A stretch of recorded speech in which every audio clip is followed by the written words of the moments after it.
தயிர் சாதத்துக்கு இது போல் ஒரு காலிஃப்ளவரும் பச்சை பட்டாணியும் வச்சு ஒரு மசாலா செஞ்சு பாருங்கள். டேஸ்ட் ரொம்ப நல்லாயிருக்கும்.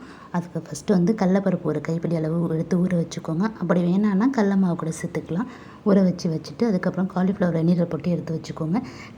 காலிஃப்ளவர் வெந்ததுக்கப்புறம் வெங்காயம், பச்சை மிளகாய், தக்காளி, இஞ்சி, பூண்டு அது கட் பண்ணி வச்சுக்கோங்க.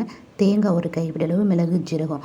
மசாலா அரைக்க வேண்டிய பொருள் தேங்காய், மிளகு, ஜீரகம், கட் பண்ணி வச்ச பூண்டு, இஞ்சி, 2 வெங்காயம் அதில் சேர்த்துக்கோங்க. தக்காளி வச்சு அரைச்சிக்கோங்க. மசாலா ரெடி ஆகிடும்.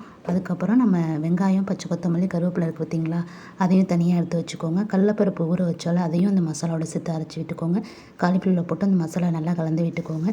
வெங்காயம், கருவேப்பிலை, பச்சை கொத்தமல்லி நல்லா வதக்கி விட்டுக்கோங்க. அது நல்லா வதங்கினதுக்கப்புறம் காலிஃப்ளவர் மசாலா கலந்து வச்சுருக்கோம் பார்த்திங்களா, அதை எண்ணெயில் போட்டு நல்லா கலந்து விட்டுக்கோங்க.